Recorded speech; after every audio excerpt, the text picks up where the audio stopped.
అదిగో బేబీ వచ్చింది.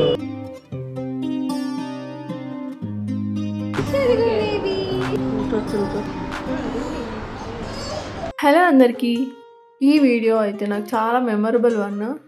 పాప పుట్టినప్పుడు పేరెంట్స్ హ్యాపీనెస్ అండ్ వాళ్ళ ఫేస్లో ఎక్స్ప్రెషన్స్ అవన్నీ ఈ వీడియోలో కనిపిస్తాయి, చూసేయండి. ఫస్ట్ ఆఫ్ ఆల్ నేను శశికి థ్యాంక్స్ చెప్పుకోవాలి, నాకు ఇంత మంచి మెమొరీని ఇచ్చినందుకు. ఈ బ్యూటిఫుల్ మూమెంట్స్ అన్నీ క్యాప్చర్ చేసింది ఇది నాకు ఒక బెస్ట్ గిఫ్ట్ లాగే. శశి అంటే ఎవరో కాదు, మా హస్బెండ్ వాళ్ళ చెల్లి. బేబీని అప్పుడే తీసుకొచ్చి ఇచ్చారు, ఇంకా వాళ్ళు చూస్తూ ఉన్నారు. మా అమ్మకి కోల్డ్ ఉందని చెప్పి కొంచెం దూరంగా ఉండి చూస్తుంది. మా పాప అయితే దసరా రోజు పుట్టింది, మహాలక్ష్మి లాగా. ఇంకా వాళ్ళు కూడా పాపని చూస్తూ హ్యాపీగా ఫీల్ అవుతూ ఉన్నారు. చూడండి ఎలా చూస్తుందో, బుడ్డి బుడ్డిగా కళ్ళు తెరిచి అందరినీ చూస్తూ ఉంది. నేనైతే నార్మల్ డెలివరీ కోసం పొద్దున్నే లేచి స్టేడియంకి వెళ్ళి వాకింగ్ అన్నీ చేశాను, బట్ అవన్నీ ఫెయిల్ అయిపోయాయి. But that's okay, C section అయింది నాకు. ఇంకా వాళ్ళ హ్యాపీనెస్ అయితే అలా ఉంది. నేనేమో లోపలే ఉన్న ఆపరేషన్ థియేటర్లో. ఇంకో హాఫ్ అన్ అవర్కి ఏమో తీసుకొచ్చారు నన్ను రూమ్కి.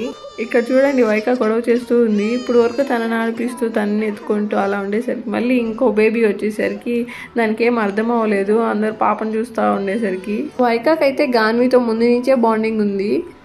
డైలీ వచ్చేది నా దగ్గరికి, నీ పొట్టలో బేబీ ఉందా అని చెప్పి వచ్చి అడిగేది అండ్ ఒక్కోసారి కొట్టేది కూడా. అప్పటి నుంచే వాళ్ళిద్దరికి ఫైటింగ్ అన్నీ. దీని తర్వాత మా ఫ్యామిలీస్ అందరికి కాల్ చేసి చెప్పారు పాప పుట్టింది అని చెప్పి. నేనైతే నా ప్రెగ్నెన్సీ బాగా ఎంజాయ్ చేశాను, ఏ కాంప్లికేషన్స్ లేవు, హెల్దీ అండ్ హ్యాపీ ప్రెగ్నెన్సీ అనుకోవచ్చు. మేబీ అందుకేనేమో నేను డెలివరీ ముందు రోజు వరకు వర్క్ చేశాను. ఇక్కడ చూడండి శివ పాపను పట్టుకునేసరికి వైక ఏడుస్తుంది, అడుగుతుంది వాళ్ళ మామ మీద.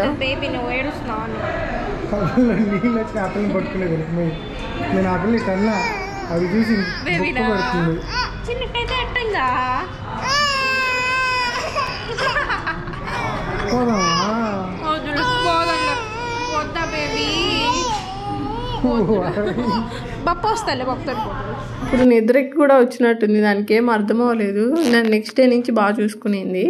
ఇంకా రూమ్కి తీసుకెళ్లారు పాపని. నేను ఇంకో హాఫ్ అన్ అవర్కి ఏమో రూమ్కి షిఫ్ట్ చేశారు నన్ను కూడా. ఇంకా అంతే ఈ వీడియో. మీలో ఎవరైనా కొత్తగా నా ఛానల్ చూస్తున్నట్లయితే షేర్ చేయండి, సబ్స్క్రైబ్ చేయండి, అందరూ లైక్ చేయండి. Thank you, bye.